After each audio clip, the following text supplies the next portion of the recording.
నమస్తే వీధిని స్వాగతం లక్ష్యం సమాజ హితం నేను సిరజ్ దండు భారతదేశము వేదభూమి కర్మభూమి దైవభూమి భగవంతుడే సాక్షాత్ నడియాడిన భూమిగా చెప్పుకుంటాం. వివిధ మతాలు వివిధ ప్రాంతాలు వివిధ కులాలు వెరచి కులదేవత గ్రామదేవత ఎన్నో దేవాలయాలు ఎన్నో పీఠాలు భారతదేశం అనువనువున కూడా ఆలయాలు ఉంటూనే ఉంటాయి. వివిధ రకాల మత గురువులు ప్రాంత గురువులు కుల గురువులు కూడా ఉన్నటువంటి దేశం. ఏదేమైనప్పటికీ కూడా వివిధ పేర్లతోటి వివిధ పీఠాలతోటి ప్రజల సంక్షేమమే ప్రజల ఆరోగ్యమే ప్రజల ఆయుష్యే ముఖ్యంగా ముందుకెళ్తున్నటువంటి చాలామంది పీఠాధిపతులు ఉన్నారు. సో ప్రస్తుతం మనతోటి శ్రీ సిద్ధ ఆచార్య కాళీచరణ్ దాస్ దత్తసాయి గారు ప్రస్తుతం మనతో ఉన్నారు. వారిని అడిగి మరికొన్ని విషయాలు తెలుసుకొని. నమస్తే అండి. నమస్కారం సార్, మనం చూసుకుంటున్నట్టయితే గురువు అనగానే కాషాయ వస్త్రాలు వేసుకొని కొన్ని అలంకారాలు చేసుకొని చేతిలో కమండలం కానీ అవన్నీ పట్టుకుంటారు. మీరు మాత్రం సాధారణ మానవులాగానే ఉన్నారు. సో దీని గురించి తెలుసుకునే ముందు మీరు ఏ ప్రాంతము ఎక్కడి నుంచి వచ్చారు, సో మీరు ఏం చదువుకున్నారు, స్పిరిచువల్ వైపు ఎందుకు వచ్చారు, రెండు మాటలు. నా జన్మస్థలం కరీంనగర్ టౌన్ జిల్లాలో కరీంనగర్ టౌన్లో పుట్టాను. నా నేటివ్ ప్లేస్ సిద్దిపేట దగ్గర ఊరు, కానీ కరీంనగర్లో పుట్టి పెరిగాను. తర్వాత హైదరాబాద్ వచ్చి ఇక్కడ హైదరాబాద్లోనే స్కూలింగ్ అంతా చేసి నా లా డిగ్రీ కూడా హైదరాబాద్లోనే చేసి ఇక్కడే అడ్వకేట్గా రంగారెడ్డి కోర్టు సికింద్రాబాద్లో అడ్వకేట్గా ప్రాక్టీస్ చేస్తూ 10 years గడిపాను నా లైఫ్. నా డిగ్రీకి ముందే ఆకర్షణ నాలో కలిగింది. నా జీవితంలో కొన్ని కష్టాలు వచ్చినప్పుడు నేను దిగ్భ్రాంతికి లోనై ఉన్నాను. నా కెరీర్ డిస్టర్బ్ అయింది. నేను ఫస్ట్ ఎంబీబీఎస్ క్యాండిడేట్. నేను బెంగళూరులో మంచి కాలేజీలో ఎంబీబీఎస్ చదువుతుంటే నాకు అక్కడ అనుకోకుండా రోడ్ యాక్సిడెంట్ అవ్వడము, ఆ కాలేజ్ డిస్టర్బ్ అవ్వడము, నేను వచ్చేసి నా తోటి మిత్రులు డిగ్రీ కంప్లీట్ చేసుకుంటే నేను ఏ డిగ్రీ లేకుండా కూర్చోవడము, 1 year బెడ్ రెస్ట్ తీసుకోవడం, నాలో ఒక దిగ్భ్రాంతి శూన్య భావానికి లోనై బాధపడుతూ ఈ కర్మ ఏంది నన్ను ఇలా ఎందుకు చేసింది, నేను ఒక చాలా టెక్నికల్గా చదువుల్లో చాలా నంబర్ 1 క్యాండిడేట్ని, ఎంతో ఉన్నతమైన ర్యాంకులు సాధించిన స్టూడెంట్ని నేను, ఇలా అయిపోయిందని దిగ్భ్రాంతితో ఒక meditation power of sub conscious mind and meditation అని కొన్ని బుక్స్ చదవడం జరిగింది. అది నేను స్కూల్లో ఉన్నప్పుడే చదివి నేను కొన్ని పెట్టుకున్నాను, కానీ చదవడం కాలేదు. ఆ బెడ్ రెస్ట్లో ఉన్నప్పుడు ఆ బుక్స్ తీయడం, వాటిని చదివితే అది నాలో ఒక ఆకర్షణ గురువు పట్ల, మెడిటేషన్ పట్ల, ఆధ్యాత్మికం పట్ల తెలియలేని ఒక ఆకర్షణ స్టార్ట్ అయింది.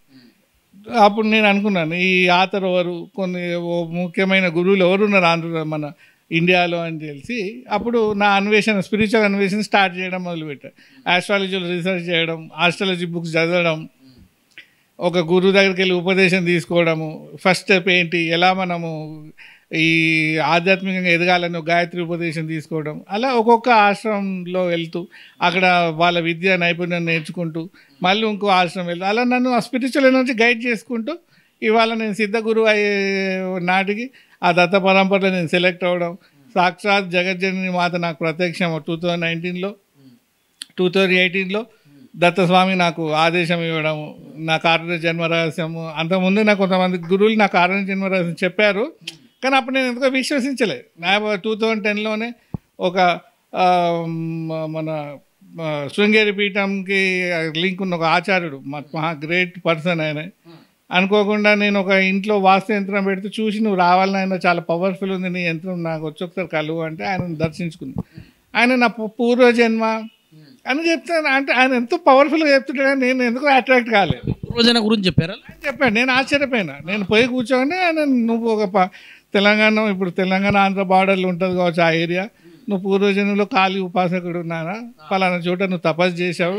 ఏ ఇయర్ చెప్పారా స్వామి, ఏ సంవత్సరం? అట్లే 2008 2010 గుర్తు రావట్లేదు. ఆయన చెప్పింది కాదు, మీరు పూర్వజన్మ. నేను అవన్నీ డేట్లు అడగలేదు, ఆయన జస్ట్ ఆయన చెప్పాడు. నేను ఫర్దర్ క్వశ్చన్ వేయలే, ఎందుకంటే నేను అంత ఇంట్రెస్ట్ లేదు. ఎందుకంటే ఒక దిక్కు అడ్వకేట్ ప్రాక్టీస్ చేస్తున్నా, వాస్తు చూస్తున్నాను, నేను రకమైన క్షేత్రం ఆలోచనలో ఉన్నా. అంత వేరే ఉంది.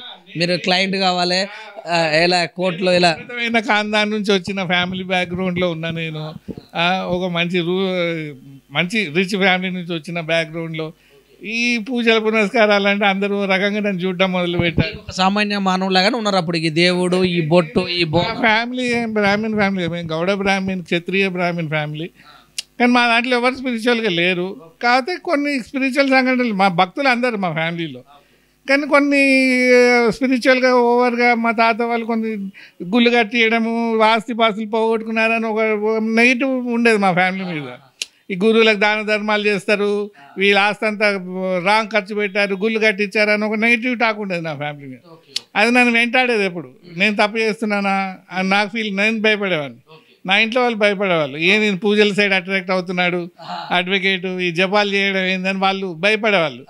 సో నేను నాలో ఒక ఆఘాతం, నా అంతరాత్మలో ఒక ఆఘాతం ఉండేది. ఫోర్ ఫాదర్స్ యొక్క లక్షణాలు వచ్చాయి అనుకోలేదు. నేను తప్పు చేస్తున్నానా, నన్ను ఆకర్షణ వెళ్తూ ఉంది. నాకు నేను జపం చేస్తుంటే నాకు కాస్మిక్ పవర్స్ కనబడుతున్నాయి. ఎక్కడికి పోయినా చాలా ఫాస్ట్ తేజస్సుతో వెళ్ళిపోతున్నా. నాకు దీక్ష ఇచ్చిన గురువులు ఆశ్చర్యపోతున్నారు నన్ను చూసి, ఏంటి నా స్పీడ్. కొంతమంది ఇండైరెక్ట్ చెప్తున్నారు, కొంతమంది జెల్సీ అయ్యారు నా మీద, కొంతమంది నా దగ్గరే ఉండు అని ఉంచడానికి ట్రై చేశారు. కొంతమంది నిస్వార్థ గురువులు ఇట్లాంటి శృంగేరి మా అంబాప్రసాద స్వామి, గ్రేట్ స్వామి, ఆయన నా పూర్వజన్మ రహస్యం చెప్పడం నాకు నచ్చింది. అప్పుడు నేను ఇంట్రెస్ట్ కాలేదు, నేను ఆయన చెప్తుంటే అంత ఇంట్రెస్ట్ చూపించలేదు. కానీ తర్వాత అది నాకు అవును కదా, నాలో నేను తపస్సు చేయడానికి ఆయన వర్డ్స్ నేను ప్రేరేపించాయి. ఆ తర్వాత రామకృష్ణ మిషన్, మన రామకృష్ణ మాస్టర్, గాయత్రి పరివారు ఉండే రామకృష్ణ మాస్టర్ అనే గ్రేట్ గురువు ఆయన పిహెచ్డి ఇన్ కెమిస్ట్రీ చేసి ఆయన గాయత్రి పరివార్లో చేరి ఎన్నో పుస్తకాలు ట్రాన్స్లేట్ చేశారు తెలుగులోకి. గాయత్రి గ్రేట్ గురువు ఆయన కలిసినప్పుడు ఆయన 2010లో నేను నా భార్యని దర్శించుకోవడానికి సండే రోజు వచ్చారు, బ్లెస్సింగ్ ఇప్పిద్దామని తీసుకెళ్తే ఆయన ఏంది మా ఇమ్మీడియట్ నా భార్య చేతి పట్టుకుని, నాన్న ఈయన కారణ జన్ముడు, ఈయన సాధారణ వ్యక్తిలో చూడకమ్మా, ఈయన కోఆపరేట్ చేయి, ఈయన డిస్టర్బ్ చేయక తల్లి అని మా మిస్సెస్ గద బతిలాడితే షాక్ అయినా. అరే నేను ఈయన శిష్యుని కాదు, ఈయన రెగ్యులర్ ఫాలోవర్. వీరు వచ్చారు హైదరాబాదు దర్శనం చేసుకుందామని నేను వస్తే నా జన్మ గురించి ఆయన చెప్తే నేను షాక్ అయినా. అలా ఇట్లా కొంతమంది గురువులు హింట్స్ ఇచ్చారు నా గురించి. అలా అది తర్వాత నాలో నేను అంతరాత్మలోకి వెళ్ళి నేను తపస్సు చేయడం నన్ను ప్రేరేపించాయి. 2012 వరకు నేను రెగ్యులర్ ప్రాక్టీస్ చేశాను. తర్వాత ఈ రీసెర్చ్లో నేను చాలా డీప్గా వెళ్తున్నా. ఈ ఆరా మిషన్లు తెచ్చి చేయడము, సైంటిఫిక్ రీసెర్చ్ చేయడం, వర్క్షాప్స్ చేయడం, నాకు ఫాస్ట్గా నేర్చుకుంటున్నాను. అన్ని ఎవరు సాల్వ్ చేయని విషయాలు నేను చాలా సులువుగా సాల్వ్ చేసి ఇస్తున్నాను. బయట వాళ్ళు 20-30 వేలు ఖర్చు పెడితే నేను 5,000లో సాల్వ్ చేసి ఇస్తున్నాను. ఎక్కడ ఊరంతా తిరిగి పెద్ద పెద్ద గురువుల దగ్గరికి పోయి సొల్యూషన్ రాని వాళ్ళు నేను ఎక్కడ యాడ్ ఇవ్వలే. వెతికి నా దగ్గరికి వచ్చి నేను చాలా చులకనగా సొల్యూషన్ ఇస్తుంటే నేను ఆశ్చర్యపోయినా, ఏం జరుగుతుంది. పెద్ద పెద్ద గురువుల దగ్గర పోయొచ్చి అడిగినా, నేను చాలా తక్కువ ఖర్చు నేను సొల్యూషన్ ఇవ్వడం ఏంటి. అలా ఇంట్రెస్టింగ్ అనిపించింది. రీసెర్చ్ మోటోలో సైంటిఫిక్ రీసెర్చ్ చేయడము, వాస్తు సొల్యూషన్స్ ఇవ్వడము. ఈ 2013లో ఇదే టేకప్ చేద్దాము అని ఒక పీఠం, cosmo care healing and research centre అని ఒక హెడ్డింగ్ మీద మనం ఆఫీస్ పెట్టి, ఒక ట్రైనింగ్ సెంటర్ పెట్టి, మెడిటేషను, రేకి, హీలింగ్ థెరపీస్ నేర్పిస్తూ, ఆరా స్కానింగ్, ఆరా ఫోటోగ్రఫీ పెట్టి వచ్చిన వాళ్ళకి సైంటిఫిక్గా ఆరా చూసి వాళ్ళకి నేను నా చెప్పే విధానం చాలామంది నచ్చింది. ఈయన సైంటిఫిక్గా గుర్తుపడుతున్నాడు, ఎక్కడ ప్రాబ్లం ఉంటే చెప్తున్నాడు అన్న నేను యాడ్ ఇవ్వకుండానే అలా త్రూ మౌత్ వెళ్తూ చాలామంది నా దగ్గర రావడము, నాతో వాస్తు చూపించుకోవడం వల్ల స్టార్ట్ అయింది జర్నీ. మీరు ఒక లాయర్గా హైకోర్టు చేస్తున్నారు. ఆ చేస్తున్న సమయంలోనే మిమ్మల్ని గురువు గారు చూసి మీరు కారణజన్ముడు అని చెప్పడం కూడా జరిగింది. అప్పుడు కారణజన్ముడు అని చెప్పినప్పుడు మీకేమనిపించింది? మీకు ఇదంతా చెప్తుంటారు ఎవరు పడితే వాళ్ళైనా, లేకపోతే ఫస్ట్ గురువు చెప్పినప్పుడు అంత ఇంట్రెస్ట్ చూపించలేదు. సెకండ్ గురువు చెప్పినప్పుడు ఆశ్చర్య, అరే సీరియస్గా తీసుకున్నా. అంటే నాలో జరిగే మార్పులు కరెక్టే, నాలో జరిగే నాకు తరంగాలు వస్తున్నాయి, పవర్స్ వస్తున్నాయి. నేను ఎలా అనిపించింది? చాలా ఫాస్ట్గా ఎదుగుతున్నా. నేను ఎక్కడికి పోయినా, ఏ గురుకులానికి వెళ్ళినా అక్కడ ఉన్న విద్యలు చాలా సులువుగా నేర్చుకునేవాడిని. హీలింగ్ పవర్స్ చాలా బాగా వచ్చాయి. కొంతమంది బయట వాళ్ళ నుంచి ఏందన్నా నీలో ఎంత హీలింగ్ పవర్ ఉంది అనేవాళ్ళు కొంతమంది చూసి. సో తెలిసిపోతుంది నాకు ప్రాక్టీస్లో మీ కేసులు ఎలా ఉంటుంది? మీ కేసుల పర్సంటేజ్ ఎట్లా ఉంటుంది? అది నేను జూనియర్గా ఉన్నా కదా, నేను ఇండిపెండెంట్ కాదు కదా, జూనియర్ అడ్వకేట్ బాగుంది, బాగుండేది. అది అందరిలాగా నేను చేశాను. స్కూలింగ్లో ఎట్లా ఉంటుంది? మీ మెమరీ పవర్ కూడా ఎవరన్నా టీచర్స్? స్కూల్లో అన్ని సబ్జెక్ట్స్లో క్లాస్ ఫస్ట్ నేనే ఉండేవాడిని మా స్కూల్లో, అదైతే కరెక్ట్. అది గేమ్స్లో ఫస్ట్ ఉండేవాడిని. అది అన్ని curricular activities, acting, drama, dancing అన్నిట్లో నేను చాలా ఇంటెలిజెంట్ అండి. నా ఫ్రెండ్ ఇప్పటికీ నా క్లోజ్ ఫ్రెండ్ రామకృష్ణారెడ్డి అంటే నా పిల్లలు చెప్తాడు, నా ఫ్రెండ్ నవీన్ కుమార్లా ఉండాలి మీరు అంటే. నా భర్త నేమ్ నవీన్ కుమార్, దీక్ష నేమ్ కాళీచరణ్ దాస్ దత్త సాయి. సో ఆయన వాళ్ళ పిల్లలకి చెప్తుంటాడు, నా మిత్రుడిలా ఉండాలిరా, అన్నిట్లో ఫస్ట్ ఉండేవాడు, నేను ఓన్లీ తను చాలా గేమ్స్లో నెంబర్ 1 ఉండేవాడు, స్పోర్ట్స్లో నెంబర్ 1 ఉండేవాడు. కానీ ఆయన స్పోర్ట్స్లో కూడా నేను సెకండ్ ర్యాంక్లో నేను కాంపిటేటివ్గా నిలిచేవాడిని. కరాటే కూడా ఆయన నెంబర్ ఉంటే నేను నెంబర్ 2 ఉంటుంటే ఫుల్ కాంపిటీషన్ ఇచ్చేవాడిని, అందరికి కాంపిటీషన్ ఇచ్చేవాడిని, అన్ని గేమ్స్లో కాంపిటేటివ్. అట్లా అందరు కొంతమంది స్టూడెంట్స్ నాకు జెల్సీ ఉండేవాళ్ళు, నా ఫ్రెండ్స్ నా మీద జెల్సీగా, అబ్బాయి అన్నింటిలో ఉన్న సహజం, అది స్కూల్ తప్పు, వాళ్ళు తప్పు ఏం లేదు. నా ఫ్రెండ్ ఎప్పుడు చెప్తుంటాడు వాళ్ళ పిల్లలకి, ఇలా ఉండాలి రా, అన్నింటిలో నెంబర్ 1 ఉండాలి, నా మిత్రుడిలా ఉండాలని చెప్తూ ఉంటాడు వాళ్ళకి. సో మరి మీరు ఇక్కడ ఈ యొక్క జపం వైపు, ఈ యొక్క యోగ వైపు వస్తున్నప్పుడు ఫ్యామిలీ మరి డిస్టర్బ్ కాలేదు? అంటే ఇప్పుడు నువ్వు ఆల్రెడీ ఒక హైకోర్టుకు ఉండి మంచి పొజిషన్కి వెళ్ళిపోయే పరిస్థితుల్లో మళ్ళీ మంత్రాలు తంత్రాలు ఇవేంటివి అనేటు? మంత్రాలు తంత్రాలు కాదండి, ఇది మన కల్చర్. నేనేం అడవిలో కూర్చొని పూజ చేయలే కదా, మన సమాజంలో ఉన్న సిద్ధ గురువుల దగ్గరికి వెళ్ళిన మా ఆశ్రమాలు, నేను వాళ్ళ పేర్లు చెప్పదలుచుకోలే, ఫేమస్ ఆశ్రమాలు ఇండియాలో లెవెల్లో, ఇంటర్నేషనల్ లెవెల్ ఉన్న ఫేమస్ ఆశ్రమాల్లో నేను ఒక స్టూడెంట్ అయ్యా కదా. ఇప్పుడు ఈ చూసుకోవడాలు, ఈ బొట్లు పెట్టుకోవడాలు, ఈ కమండలం ఇవన్నీ పట్టుకుంటే ఏదో వీళ్ళంతా అనాదిగా వస్తున్న దాన్ని పట్టుకొని పోతున్నారు తప్పించి, ఇప్పుడు ఈ టెక్నాలజీ ఈ 20% కూడా, 20వ శతాబ్దంలో కూడా, ఈ ఫోన్లు వచ్చిన శతాబ్దంలో ఇవన్నీ ఏంటివని చాలామంది కూడా కొట్టేస్తారు. దానిలో చూడాలి. ఫస్ట్ ఆఫ్ ఆల్ మన అమెరికన్ సైంటిస్ట్ కూడా దే ఫాలో క్రిస్టియన్ రిలీజియన్ కదా, వాళ్ళ రిలీజియన్ ఫాలో అవుతున్నారు కదా. మతానికి చదువుకు సంబంధం లేదండి. ఎంతోమంది సైంటిస్ట్ వాళ్ళ రిలీజియన్ ఫాలో అవుతుంటారు, వాళ్ళు చర్చకు పోతారు సండే. సైంటిస్టులు వాళ్ళు ఐన్స్టీన్ రాసిండు, ఐన్స్టీన్ ఇండియా భగవద్గీత చదివి నేను హిందువుగా జన్మించలేదని బాధపడ్డాడు ఐన్స్టీన్. మరి దానికి ఏమంటారు? ఆయన బాధపడి నేను ఇండియాలో పుట్టుంటే నా జీవితం వేరే రకంగా ఉండేది అని ఫీల్ అయిన మహా అటమిక్ సైన్స్ని క్రియేట్ చేసిన ఐన్స్టీన్ ఫీల్ అయితే మన మతం చాలా గొప్పది కదా. మతానికి సైన్స్కి సంబంధం లేదు. అది మనకు తెలియకుండా 1990sలో ఒక సైకాలజీ ఇప్పుడు పోయింది. ఆ సైకాలజీ చదువుకుంటే మతం ఉండాలనే సైకాలజీ ఇప్పుడు లేదు. మతం వేరు, సైన్స్ వేరు. Science beyond science is Indian science, Indian religion, Indian Vedas are science behind science. అంటే సైన్స్ ఎక్కడికి రీచ్ కాదో మనం రీచ్ అవుతున్నాం. ఇప్పుడు వెస్టర్న్స్ కూడా ఫీల్ అవుతున్నారు Indian science far more better and updated than ours అని వాళ్ళు ఫీల్ అవుతున్నారు. వాళ్ళు వచ్చి రీసెర్చ్ చేస్తున్నారు. ఇప్పుడు మన సైన్స్ని కనిపెట్టేగల పరికరాలు ఇప్పుడు స్టార్ట్ అయినాయి. ఆర్ఆర్ స్కానింగ్ వచ్చాక, కిర్లెన్ ఫోటోగ్రఫీ వచ్చాక, నానో మీటర్స్ వచ్చాక ఆ పార్టికల్స్ వైబ్రేషన్ డిటెక్ట్ చేస్తున్నారు. స్వామి రామ ఆశ్రమంలో ఆయన ఏంటి సైంటిస్టులు ఆయన మీద రీసెర్చ్ చేశారు. ఆయన యోగ నిధిలో పడుకుంటే ఆయనకి అన్ని డయోడ్స్ బట్టి ఆయన heart beating, brain waves shock అయ్యారు. అది యోగ నిధులు వెళ్ళిపోయి ఇంత పవర్ఫుల్ బ్రెయిన్ యాక్టివిటీ ఎలా మెయింటైన్ చేస్తున్నాడు, ఎట్లా డౌన్ అయింది అని నా షాక్ అవుతున్నారు కదా. మీరు అదెందుకు చూడట్లే? మన ఇండియన్స్ మనం ఏం చేస్తున్నాం, మన ఎడ్యుకేషన్ని వెస్టర్న్స్ మనల్ని ఎలా స్టడీ చేస్తున్నారో మనం చదువుకోవట్లే. మరి travel in Indian book, journey in Indian రాసిండు, ఎందుకు చదవట్లేదు? అది ఆయన ఆశ్చర్యపోయి ఇండియన్ సాధువుల గురించి ఆయన మంచి పుస్తకం రాశాడు. మనము ఇల్లిటరేట్, మనం ఫారినర్స్ మన గురించి ఏమనుకుంటున్నారు మనం తెలుసుకోవట్లే. సైంటిస్టులు మన గురించి ఏమనుకుంటున్నారు మనం ఆ బుక్ చదవట్లేదు. మూర్ఖమైన టాపిక్ చదివి మనని మనం కించపరచుకోవడం తప్పు. రిలీజియన్కి సైన్స్కి సంబంధం లేదు. Science is the developing subject, religion is already developed. Gayatri మంత్రం ఎప్పుడో 1000 సంవత్సరాల క్రితం, యువర్ అన్డేటెడ్, అవర్ వేదాస్ ఆర్ అన్డేటెడ్. ఇంత కార్బన్ డేటింగ్ ఉంది కదా, మన వేదాస్ డేట్ చెప్పమనండి, ఎవరి వల్ల కాదు. ఇది అన్డేటెడ్. అంటే అంత గొప్ప రిచ్ కల్చర్ ఉంది. మన నలంద యూనివర్సిటీలో అరిస్టాటిల్, సోక్రటీస్, వాళ్ళ father of botany, father of zoology అని మనం చదువుతున్నాం. వాళ్ళు వచ్చి స్టూడెంట్స్కి చదువుకొని వెళ్ళారు కదా. అంటే మనం గర్వపడాలి.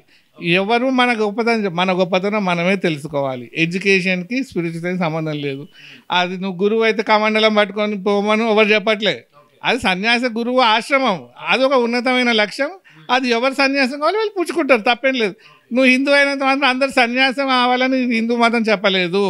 అదొక ఆశ్రమం మాత్రమే. ఎవరు సన్యాసం పుచ్చుకుని వాళ్ళు పుచ్చుకుంటారు. గృహస్థ గురువులు కూడా ఉన్నారు. నేను సన్యాస గురువుని కాదు, నేను రాజయోగిని. నేను జనరల్గా ఆలోచించేది ఏంటంటే హిందుత్వం గురించి అంటే కాషాయ వస్త్రాలు, గృహిణీలకు దూరంగా ఉండటము, సో వాళ్ళు ఒక ఆశ్రమం ఏర్పాటు చేసుకోవటము, వాళ్ళ దగ్గరకు వచ్చినటువంటి వాళ్ళందరూ చూడటము, లేకపోతే గోశాల ఏర్పాటు చేసుకోవడం అనే విధంగా ఉంది. దీని ఎలా చూడాలి? అదే మన తప్పు కాదండి. కొన్ని 600 సంవత్సరాలు పరాయణ పాలనలో బతికిన కంట్రీ మన స్వాతంత్రం వచ్చి ఎంత అయిందని మొన్ననే 75th ఇండిపెండెన్స్ చేసినాం. After all 75 years.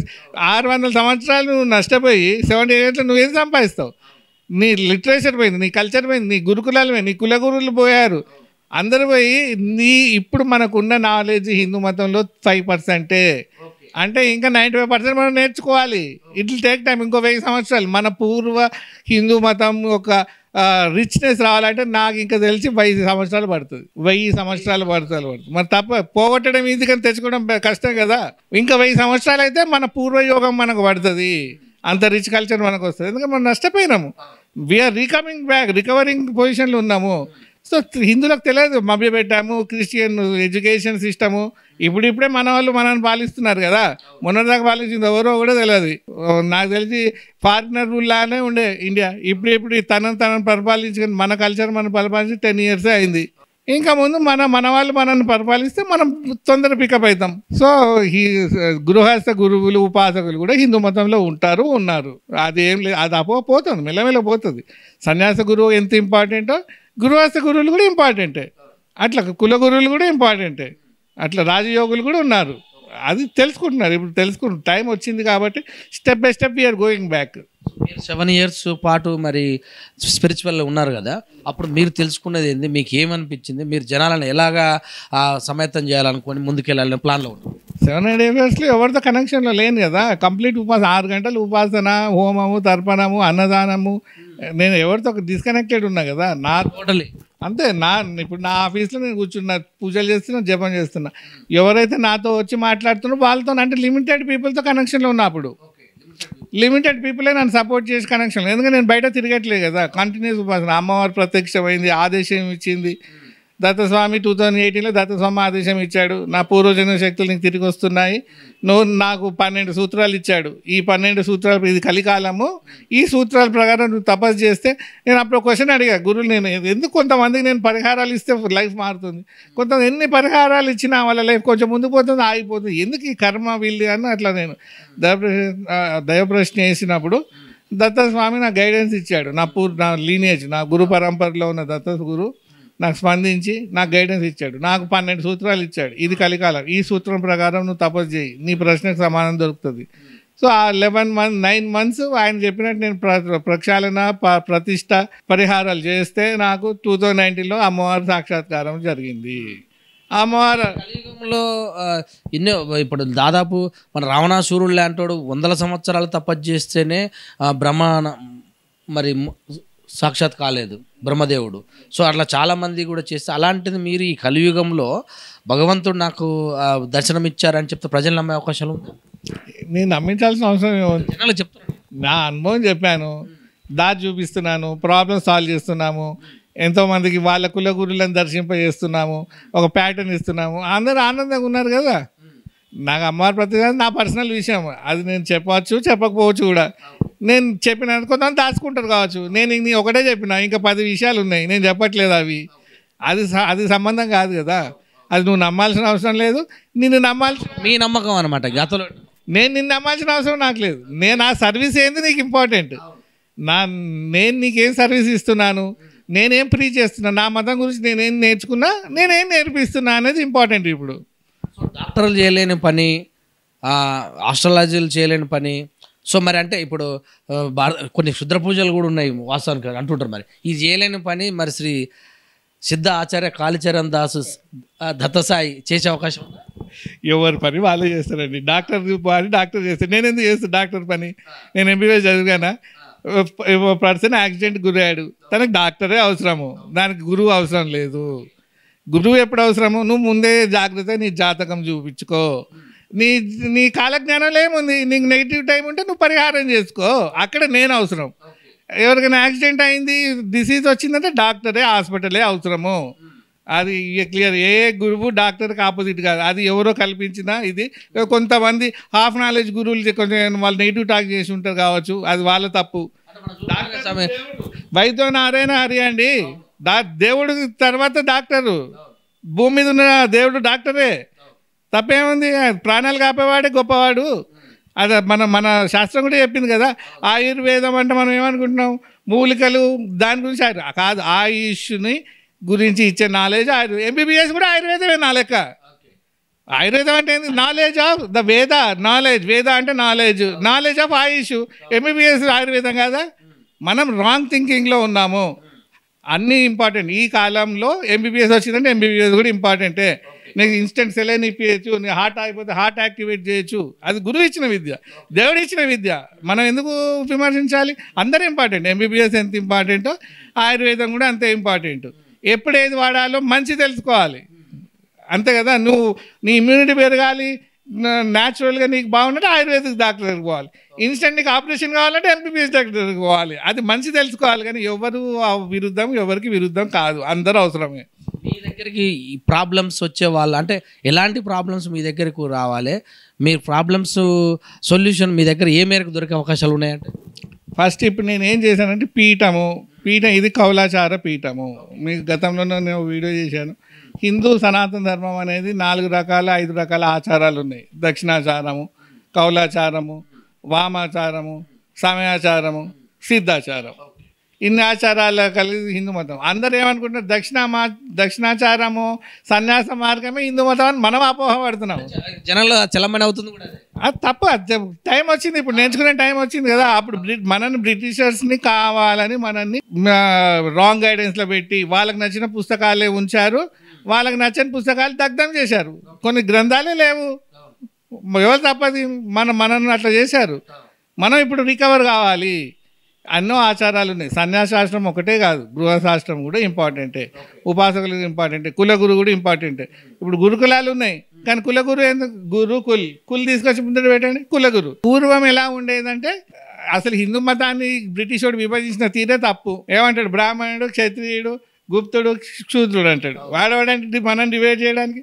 పూర్వం మనకు అలా లేదు. పూర్వం ఒకే మతంలో బ్రాహ్మణుడు ఉండేవాళ్ళు. నేను ఇప్పుడు సీక్రెట్ చెప్తున్నాను. ఒకే మతానికి ఒక రాజ్యంలో కుల బ్రాహ్మణుడు ఉండేవాడు, కుల క్షత్రియుడు ఉండేవాడు, కుల గుప్తుడు ఉండేవాడు. అదే కులము, వాళ్ళందరూ ఒకే కులము. That is India. ఒకే కులము, రాజ్యం అది. ఆ కులంలోనే కుల బ్రాహ్మణుడు అంటే కులగురు, కుల క్షత్రియుడు ఆ కులానికి క్షత్రియుడు రాజు, కుల గుప్తుడు ఆ కులానికి సంబంధించిన వ్యాపారస్తుడు గుప్తుడు. మిగతా వాళ్ళు పనిచేసే వాళ్ళు ఉంటారు, వర్కర్స్ లేకుండా ఎట్లా ఉంటుంది? ఓ ఫ్యాక్టరీ ఉంటుంది, వర్కర్స్ కమ్యూనిటీ కూడా ఉంటుంది. తప్పే ఆ కులానికి సంబంధించిన వాళ్ళు. ఒకే కులం, ఒకే రాజ్యం ఉండేది పూర్వము. అట్లా రకరకాల కులాలు, రకరకాల రాజ్యాలు ఉండేవి. అందరూ నివసించేవాళ్ళు. కాలక్రమేణా దండయాత్రలు అయ్యి అట్లా ఒక కులము క్షత్రుడు వచ్చి ఒక్క వాళ్ళని ఆక్రమించినప్పుడు మిగతా వాళ్ళు బానిసలయ్యేవారు. అంటే వాడు శూద్రుడా? ఆడ ఒకప్పుడు ఆయన రాజు కదా, ఇప్పుడు నువ్వు ఆయనకు శూద్రుని చేసావుగా. అట్లా రాజ్యాలు ఆక్రమించుకోవడాల వల్ల చాలా చేంజెస్ వచ్చినాక బ్రిటిష్ వచ్చేసి వాడు వెళ్ళేటప్పుడు ఎక్కడ నార్త్ ఇండియా వాళ్ళు వచ్చి ఇక్కడ సౌత్ ఇండియా సెటిల్ అయ్యారు. అప్పుడు వాళ్ళ రాజు దండయాత్రతో కొంతమంది వచ్చి ఇక్కడ సెటిల్ అయిన వాళ్ళు ఉన్నారు. కానీ వాళ్ళ పూర్వీకులు వేల సంవత్సరాల ప్రకారం North India, but now they are in South India. వాడు ఇప్పుడు మన తెలంగాణలో బీసీలు ఉన్నవాళ్ళు రాజస్థాన్లో ఓసీలు ఉన్నారు. చాలామంది తెలియదు ఈ సత్యము. ఇక్కడ ఎస్సీ ఉన్న వాళ్ళు రాజస్థాన్లో ఓసీ ఉన్నారు, తెలుసా? అది మనం అపోహ పడుతున్నాం. పక్క స్టేట్లో ఆంధ్రప్రదేశ్లో బీసీ ఉన్న వాళ్ళు ఈ స్టేట్లో ఓసీ ఉన్నారు. పక్క స్టేటే ఆంధ్రాలో బీసీ, తెలంగాణలో ఓసీ ఎట్లా అవుతారండి? అంటే నువ్వు ఎక్కడ ల్యాండ్ లాడో అక్కడ ఓసీ అయ్యావు. నీ పూర్వీకులు ఎక్కడ వచ్చా, నీకు ల్యాండ్ లేదు, నువ్వు బీసీ అయినావు. సింపుల్ లాజిక్ అది. ఎవడు ఎక్కువ ఎవడు తక్కువ. ఆ బ్రిటిష్ వాడు నాశనం పట్టించండి మనల్ని, లేనిపోని విభేదాలు క్రియేట్ చేసి మనల్ని డివైడ్ చేసి పాలించిండు. ఆ బుద్ధి మనలో వాడు చేసిన అరాజకము, మన సబ్కాన్షియస్ మైండ్, ఆ మొగల్స్ మన మీద చేసిన తంత్రము వల్ల ఇంకా మనం మెల్లమెల్ల రికవర్ అవుతున్నాం. చాలా చూస్తున్నాము. ఏ గురువు నమ్మాలి, ఎవరు నమ్మొద్దు అనేది కూడా చాలా ఇబ్బంది. ఎవరు పడితే వాళ్ళ మైకుల ముందుకు వచ్చేసి ఈ వారం ఇట్లా ఉండాలి, ఈ వారం అట్లా ఉండాలి, ఆ వారం ఆ దేవుని మొక్కాలి, ఇవన్నీ మరి ఎవరు నమ్మాలి ఈ విషయంలో పైన?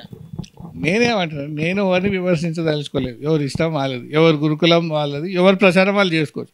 కాన్స్టిట్యూషన్ అందరికి హక్కు ఇచ్చింది, ఏ మతాన్ని ఎవరైనా ప్రచారం చేసుకోవచ్చు. మనం ఎక్కువ హిందూస్ ఇవాళ చేసే మిస్టేక్ ఏంటంటే కులదేవతను మర్చిపోయారు. అది బ్రిటిష్ వాళ్ళ పాలన వల్ల అది జరిగింది. అది కులగురు ఆశ్రమాలు పోయినాయి, కౌలాచార పీఠాలు లేవు. ఎక్కువ ఓన్లీ దక్షిణాచారాన్ని ఉంచాడు, వామాచార గురువులని కౌలాచార గురువులని డిస్ట్రాయ్ చేసిండు British. That is the mistake జరిగింది. ఇప్పుడు మళ్ళీ వాళ్ళు బ్యాక్ అవుతున్నారు. ఇప్పుడు నేను బాలీకి రీసెర్చ్ కోసం నేను ఎంజాయ్మెంట్ కోసం పోలే, నేను రీసెర్చ్ కోసం బాలీకి పోయినా, అక్కడ హిందువులను రీసెర్చ్ చేద్దామని. అక్కడికి పోతే నాకు కొన్ని శక్తులు, ఇక్కడ కల్తీ అయిన శక్తులు అక్కడ ఒరిజినల్గా ఉన్నాయి. అక్కడ పోయి తపస్సులో కూర్చొని 3 రోజులు ఆ పాత శక్తులు సంపాదించుకొని వచ్చిన. మరి అక్కడికి పోతే కానీ కొన్ని శక్తులు రాలేదు నాకు. అందుకని మన పూర్వీకులు ఆడున్నారు కొంతమంది, వాళ్ళు అట్లే వాళ్ళే మారలే. అక్కడ వామాచారం ప్రాక్టీస్ చేస్తున్నారు. నేను షాక్ అయినా. అక్కడ వెళ్ళి వాళ్ళు చేసే పూజ, ఆమెను పిలిచి వాళ్ళ తాళి మొత్తం ఫోటో తీసి వాళ్ళని ఇంటర్వ్యూ చేసిన. అక్కడ గణపతిని పూజ చేసే విధానం, అక్కడ త్రిమూర్తులను పూజ చేసే విధానం, వామాచారులు వాళ్ళంతా. వామాచారానికి మిగతా తేడా ఏం లేదు, దక్షిణ క్లుప్తంగా చెప్తాను, అది మీకు అర్థమవుతుంది. దక్షిణాచారం అంటే మడి ఆచారము, వెజిటేరియనిజము, బలి ఉండదు. బలి ఇప్పుడు దక్షిణాచారంలో శ్రీ మహావిష్ణువే పరబ్రహ్మ అనుకునేవాడు వైష్ణవుడు, శివుడే పరబ్రహ్మ అనుకునే వాళ్ళు శైవులు, శక్తి అమ్మనే పరబ్రహ్మ అనుకునే వాళ్ళు శాక్తేయులు, ఇంకా గణపతులు కూడా ఉన్నారు. గణపతి పరబ్రహ్మ ఉన్న వాళ్ళు గణపతులు, ఇంకా చాలా ఈ మేజర్ చెప్తున్నా. దక్షిణ శాక్తేయుల్లో బలి ఆచారం ఉంటుంది. వాళ్ళు ఏం చేస్తారు, అన్న బలి ఇస్తారు, గుమ్మడికాయ బలి, సాత్విక బలి ఇస్తారు అనమాట. సో వీళ్ళు దక్షిణాచారులు.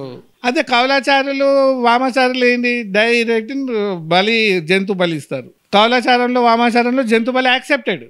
ఆదిశంకరాచార్యులు వచ్చి బలిని కొంచెము తీసేశారు ఈ శక్తిపీఠాలు పెట్టేటప్పుడు అని అంటారు. సో అప్పుడు పెద్ద పెద్ద దున్నపోతులను ఎడ్లను కూడా ఇచ్చేవారు, రక్త బలి బాగా జరిగేది. ఆయన వచ్చి కొంచెం మార్చాడు అని అంటారు. మరి ఇది మార్పు వల్ల ఏమైనా చేంజెస్ జరిగిందా? సమయం అండి, కాల జ్ఞానం, నాలెడ్జ్ ఆఫ్ టైం. అంటే కాలము ఏ టైంలో ఏ అవతారంలో దేవుడు రావాలో వస్తాడు. అదే హిందూయిజం రహస్యము, అదే మన స్ట్రెంగ్త్, అదే మన వీక్నెస్. ఇంతమంది దేవతలు ఎందుకు విసుకున్న వాళ్ళకి ఇది అర్థం కాదు. ఒక దేవుడిని పట్టుకుంటే చాలు, అందరూ ఏం అవసరం లేదు. కులదేవతను కులగురువుని పట్టుకుంటే ఏ దేవుడు కూడా అవసరం లేదు, అది వాళ్ళకి అర్థం కాక. సో మరి ఒక బౌద్ధ మతం ఎందుకు వచ్చింది? మరి శంకరాచార్యుల ముందు మొత్తం బౌద్ధం వ్యాపించింది ఇండియా అంతా. అందరూ పనిచేయడం మానేశారు, భిక్షువులు బుర్గా మారారు. అప్పుడు శంకరాచార్య మళ్ళీ రివర్స్ చేశాడు.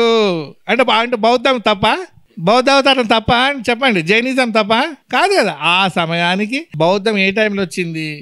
బలి ఆచారం ప్రబలంగా ఉంది. ఏ లెవెల్కి వెళ్ళిపోయింది, నరబలి దాకా వెళ్ళిపోయిన టైంలో బౌద్ధుడు వచ్చాడు. యుద్ధాలు చేసి యుగలోలు హింసించుకొని తంత్రాలు ప్రజ్వలించే శక్తి పీఠాల మంత్రతంత్రాలు, యోగులు వాళ్ళ తాంత్రిక శక్తులను వేస్ట్ చేసి ఒకరి మీద ఒకరు ప్రయోగించే హేట్ రేట్ పెరిగింది. ఆ టైం అది. గురువులు మంచి వాళ్ళు ఉన్నారు. ఇప్పుడు శక్తులు ఎవరికి ఉంటాయి? ఎంతో కరాటే నేర్పిస్తేనే డెడ్లీ వెపన్స్ ఆయన మంచి వాడు ఎట్లా యూజ్ చేస్తాడు చూసి గురువు ఇచ్చేవాడు. పూర్వం చెప్తున్నా, నాన్ చాకైనా స్వాడ్ అయినా ఎవరు నేర్పించేవాడు? వీడు పేషెంట్గా ఉంటాడు, ఎక్కడ పడితే అక్కడ వాడాడు అన్నవాడికే ఆ హయ్యర్ విద్యలు నేర్పించేవాడు కదా.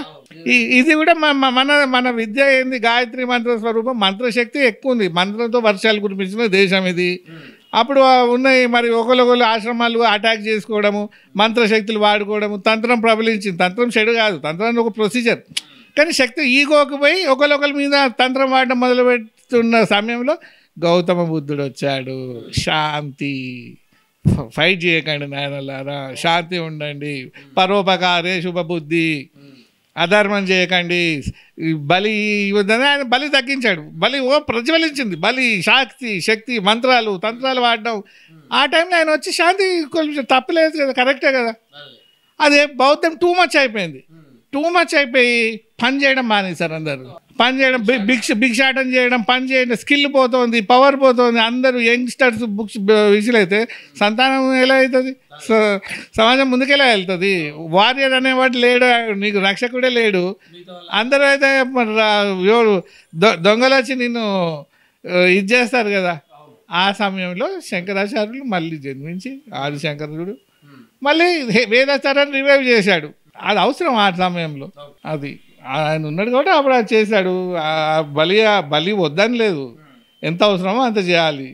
ఉగ్ర దేవతల్ని శాంతింపజేశాడు. మధురై మీనాక్షి అమ్మని సౌమ్య దేవతగా మార్చిన మహనీయుడు. అవును, అప్పుడు అది అవసరము. సౌమ్యంగా కూడా చేయొచ్చని నిరూపించాడు, చేశారు. అట్లా అన్ని ఆచారాలు మనం రెస్పెక్ట్ ఇవ్వాలి, తప్పేం లేదు కదా. ఏది అధికం చేయదండి. ఉప్పు లేకుండా నువ్వు పప్పు తినవు కదా, నువ్వు ఉప్పుతో కర్రీ వండుకోవు కదా. ఏది ఎంత అవసరమో అదంత అవసరం మేనేజ్ చేయడం మనిషికి రావాలి. సమాజంలో సమతుల్యత తప్పినప్పుడు అవతారం వస్తుంది, భూమి మీదకి దారి చూపిస్తుంది. అది శ్రీ మహావిష్ణువు వస్తాడా, గురువు వస్తాడా, ఏ దేవుడు వస్తాడో అది కాలం నిర్ణయిస్తుంది. అదే కాల జ్ఞానం. మన స్ట్రెంగ్త్, హిందూ మతం ఒక స్ట్రెంగ్త్ కాల జ్ఞానం. జరగబోయేది మనకు తెలుసు, జరిగేది మనకు తెలుసు. దాన్ని నమ్మి దాన్ని ప్రౌడ్గా ఫీల్ కండి. ఇంతమంది దేవతలు తిట్టకండి. మనకు ఆ నాలెడ్జ్ ఉంది. ఏ టైంలో దేవుడు ఏ రూపంలో ఉంటాడో నాలెడ్జ్ మనకు ఉంది. అలా ఉంది, జరిగింది. తప్పేమో. నువ్వు నీ నచ్చిన దేవుడు, నీ కులదేవత నువ్వు పూజ చేయి చాలు. నువ్వు అందరిని పూజ చేయమని ఓడి చెప్పారు. నీ కులదేవత నీకుంది, నీ తల్లి, నీ పేగు బంధం నీ కులదేవత. నీ కులదేవతను నువ్వు పూజ చేయి, నీ ఇళ్ళ వేలుపుని నువ్వు పూజ చేయి, నీ కులగురు నువ్వు పూజ చేయి, చాలు కదా. ఆ సర్వస్వం అక్కడే దొరుకుతుంది. అండం పిండాండం బ్రహ్మాండం, మన మన అండంలోనే మన బ్రహ్మాండాన్ని వెతికే సైన్స్ మన దగ్గర ఉంది. అది ఫాలో అయితే చాలు కదా.